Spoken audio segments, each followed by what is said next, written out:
Hoy os vengo a hablar sobre una cuestión que nos lleva persiguiendo desde la propia invención del cine, cuando en 1896 los hermanos Lumière decidieron proyectar una película en la que un tren llegaba a la estación. Pero ¿cuál fue la sorpresa de los espectadores cuando se pensaron que el propio tren iba a salir de las pantallas? Hecho que hizo que saliesen corriendo de la sala. La cosa está en que estas imágenes eran reales, y tan reales que los espectadores pensaban que iban a salir de la propia pantalla. Así que efectivamente hoy os voy a hablar sobre la importancia de la realidad en el cine. Todos sabemos que el cine se conoce como el séptimo arte, y como el resto de artes, la mayoría de personas nos refugiamos en ellos para de alguna manera evadirnos de nuestra realidad, para visitar mundos fantásticos, de ciencia ficción, o historias que sí que han sucedido en nuestros países, ciudades, o incluso en momentos históricos que estamos viviendo, pero sin embargo sabiendo que lo que estamos viendo no es real. También es cierto que el cine ha buscado en muchas ocasiones ser realista, que no es lo mismo que mostrar imágenes reales. Pero sobre todo en el cine bélico o en el cine histórico, cuando los directores, los productores, etcétera, deciden plasmar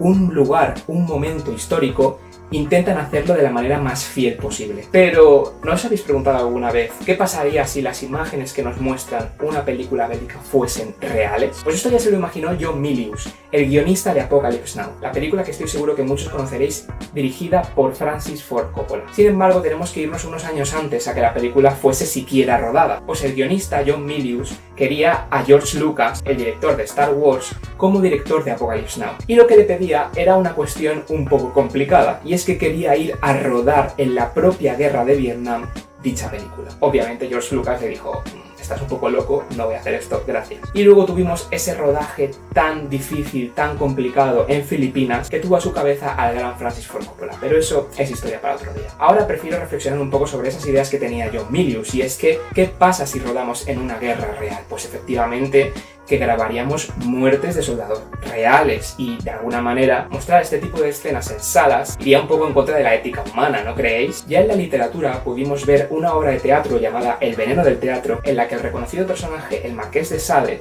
cogía a uno de los mejores actores de su época y le obligaba a interpretar la muerte de Sócrates, un filósofo que, como sabréis, fue condenado a morir tomando veneno. Ahora, el dilema que nos plantea El veneno del teatro es que este actor tenía que interpretarlo de manera fiel, y por ello el Marqués de Sade le envenenó, obligándole a que en estos últimos momentos de su vida interpretase una escena como si fuese Sócrates. Como podemos ver, esta obra señalaba que este tipo de pensamiento, en las que un director quería que sus actores interpretasen una escena de la manera más real posible, hasta llegar por desgracia a la muerte, es cosa de locos o de psicópatas. Ahora bien, ¿y si os dijera que sí que existen películas que se han rodado en situaciones reales? De hecho, toda esta reflexión que os acabo de vender no es más que una excusa para hablaros de mi película de terror favorita y de mi película de comedia favorita, El proyecto de la bruja de Blair y Borat. Come up here quick! I need to use the CP! This is fucking crazy shit. Can't laugh in the creek either. Oh my god, what the fuck is that? What the fuck is that? Si este coche choca contra el grupo de gitanos, ¿habrá daño grande para coche? Eso depende de cómo sea el golpe, no es fácil Fuerte. decir. Fuerte. Si una persona se golpea contra el parabrisas, es posible que se rompa. Sí. ¿Qué deprisa tengo ir para asegurar que le mato?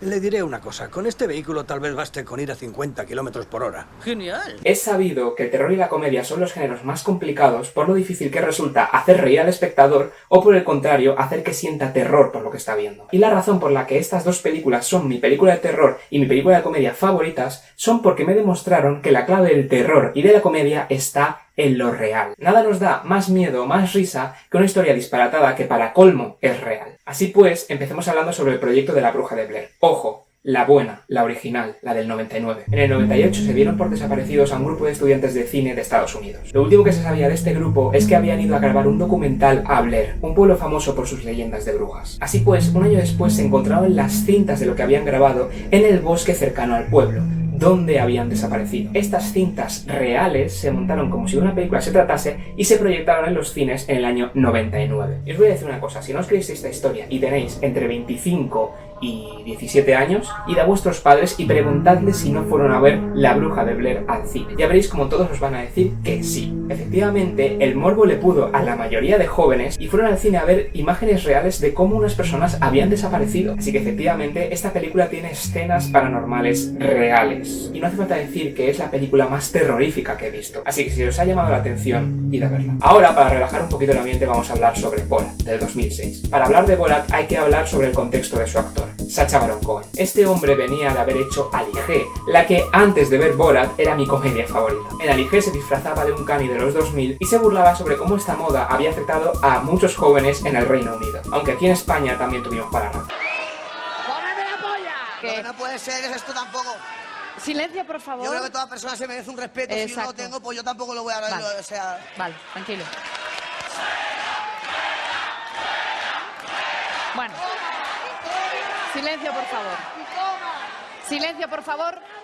La verdad es que Ali G es súper divertida y si no la habéis visto, id a verla. Pero la cuestión está en que Sacha Baron Cohen, para promocionar la película, se movió por los Estados Unidos disfrazado de Ali G, entrevistando a personas muy importantes en ese momento. Y la cosa está en que el propio Sacha Baron Cohen se dio cuenta de que si se hacía pasar por un personaje del que la mayoría de estos famosos no tenían ni idea de quién era, y por ello interpretando a un tío cani y un poquito tonto, hacía que la estupidez también surgiese en lo que respondían estos famosos. Así pues, Sacha Baron Cohen tuvo una ideaza, y es que decidió crear a Borat, un periodista de la televisión de Kazajistán que iba a ir a Estados Unidos a mostrar al mundo la cultura de Kazajistán y empaparse de la cultura americana. Efectivamente, todo esto era una fachada y una mentira. Era Sacha Baron Cohen disfrazado, engañando tanto a gente de Kazajistán como a gente de Estados Unidos. Así pues, Borat es una comedia negrísima, donde todo lo que vemos es una cámara oculta, donde Borat le va diciendo barbaridades a los americanos y estos las reafirman. Así pues, tenemos a americanos siendo homófobos, judiófobos, cristianófobos, misóginos y todo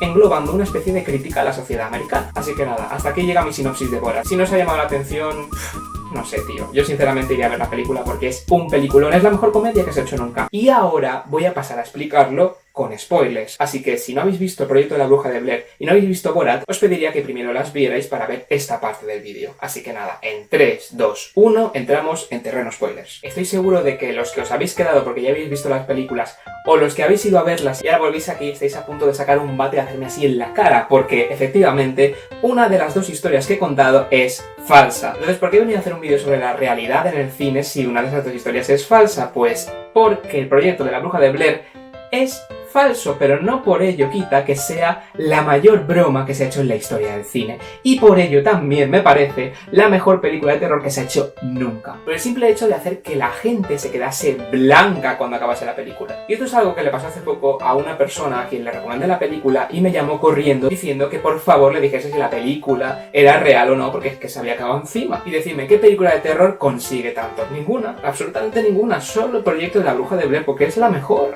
Bueno, es mi película favorita de terror, eso desde luego, ya que el objetivismo decida si es la mejor película de terror o no, pero desde luego a mí me lo parece. Y es que eso es lo que hago yo, venderle a mis amigos la película como si fuese real, para que puedan vivir lo mismo que vivieron sus padres en el cine, porque si no, no tiene mucha gracia, la verdad. Así que de alguna manera este vídeo también busca que vosotros y vosotras vayáis a vuestros amigos diciéndoles que la película es real para que la puedan vivir de esa manera y seguir expandiendo la broma de La Bruja de Blair, aunque hayan pasado 25 años desde que se estrenó la película. Eso sí, Borat es totalmente real y no sé qué es peor, que La Bruja de Blair fuera real o que lo de Borat fuese real. Ahora bien, os voy a contar un poco mi experiencia viendo estas películas, porque la verdad es que me apetecía hablar de ello. Por un lado tenemos el proyecto de La Bruja de Blair. Yo la primera vez que vi esta película sabía que no era real, pero la vi y la verdad es que me gustó. Dije, me parece un experimento curioso y la verdad es que nunca había visto nada igual, que nunca había visto antes. Así que La Bruja de Blair consiguió eso. Luego, un año o dos después, la volví a ver con mi novia e hice este experimento. Le dije que era una película real y mientras ella lo vivía a saco, yo también lo vivía a saco, porque conseguí meterme, conseguí autoconvencerme de que lo que estaba viendo era real, o al menos meterme en la situación de que estaba yendo en el 99 a ver la película pensando que esto era real. Y os voy a decir una cosa, el corazón se me aceleró y pocas veces me ocurre eso en una película de terror. Fue en este segundo visionado cuando decidí que efectivamente era mi película de terror favorita y empecé a recomendarla a mis amigos siguiendo este experimento que había seguido con mi novia. Y mi novia también lo hizo con otros amigos, así que esto es una cadena que no para. En este caso de La Bruja de Blair es cierto que lo que estamos viendo no es real, pero el engaño a las masas para que se autoconvenzcan de que lo que están viendo es real es la clave de utilizar esa realidad en el cine, aunque no sea verdaderamente real. Pero luego tenemos la clave de la realidad, Borat. O sea, Borat es una comedia que me explotó la cabeza. O sea, la primera vez que la vi no sabía que era una cámara oculta gigante. Sabía que ciertas escenas, o pensaba que ciertas escenas eran cámara oculta.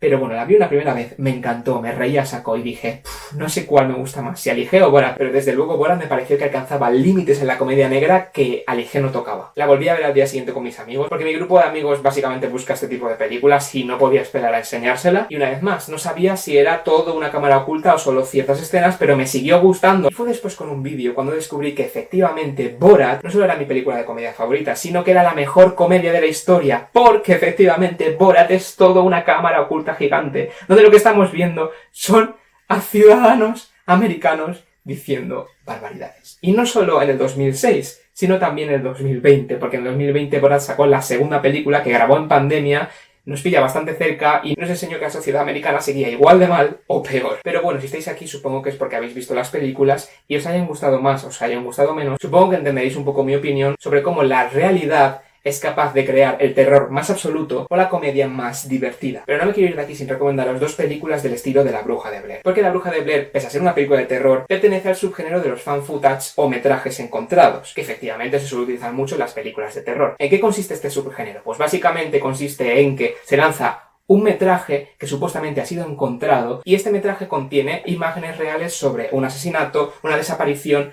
o algo paranormal. Y mi primera recomendación es Murder Death Koreatown. Una película que yo, sinceramente, no sé si es real o no, pero yo rezo todas las noches para que no lo sea. Porque con esta película pude experimentar en mis propias carnes lo que es que el final de una película te deje blanco. O sea, de verdad, que te baje la tensión, mires al amigo que te la ha puesto y le digas, oye tío, ¿esto qué? Así que bueno, os voy a contar un poquito de qué va. Murder Death Koreatown es una película anónima. Es decir, no tiene ni director, ni director de fotografía, ni montador, ni actores. Bueno, tiene todo esto, pero estas personas son anónimas. Lo poco que se sabe es que en 2017 una persona recibió unas 9 horas de vídeos de una persona anónima. Y esta persona, también anónima, decidió montar todo esto y mandarlo a Sundance, un festival de cine indie que en 2020 proyectó la película. Y lo que contenía la película daba mucho mal rollo, o al menos al final de la película. Al principio dice, pues bueno, no sé muy bien qué estoy viendo, puede que te aburra, puede que no, pero de cara al final de la película,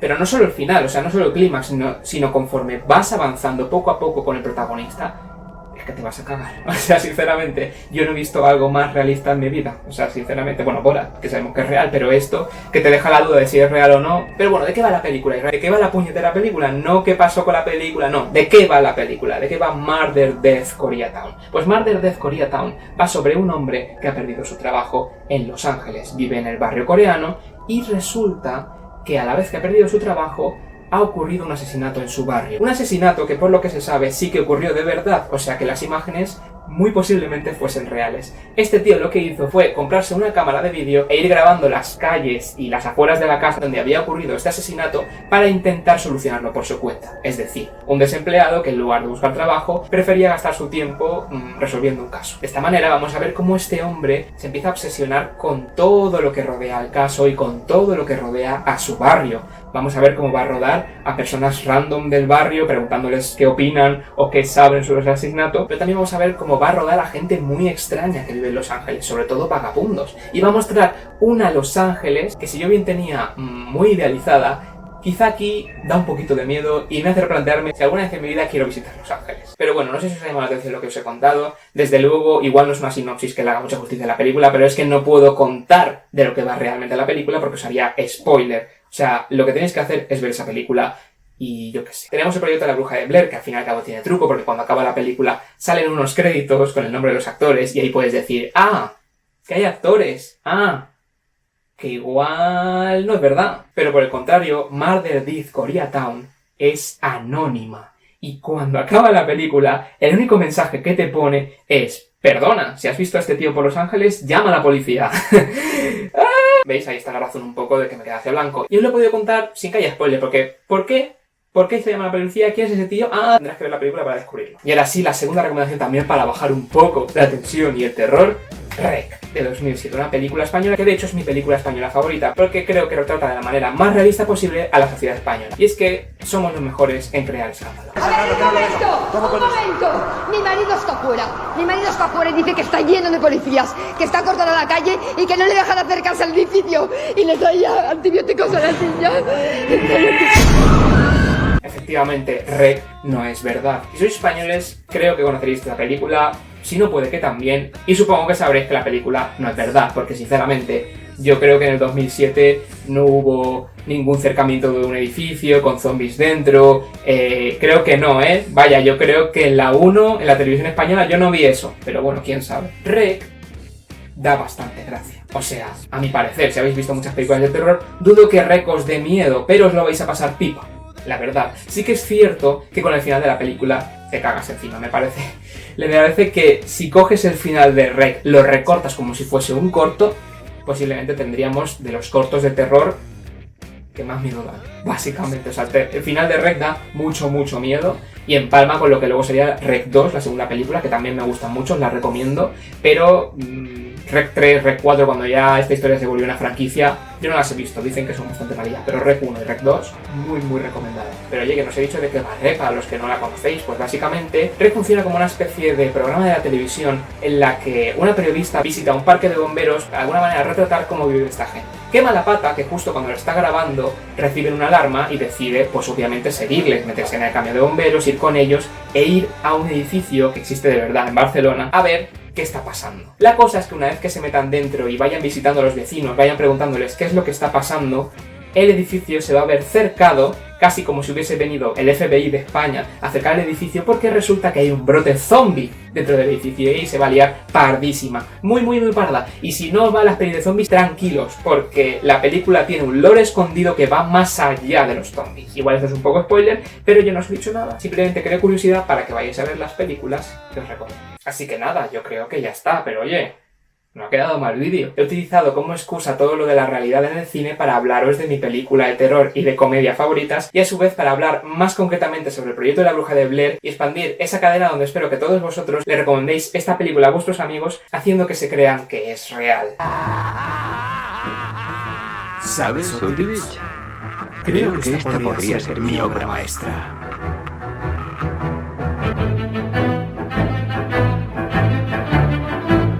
Espera, este no puede ser el final del vídeo por razones obvias. Primero, porque si no me salta el copyright, y segundo, porque aún os tengo que dar unos avisos. Primero, deciros, como ya os dije en el anterior vídeo, que tengo Letterboxd, una red social sobre cine donde podéis ver qué opino y cómo puntúo las películas que voy viendo. Y el segundo aviso es que estoy participando en un podcast, Isran, un podcast. Ojito, es un podcast de One Piece y efectivamente tienes que estar al día en el manga para verlo, porque lo que hacemos es semanalmente comentar el capítulo que va saliendo.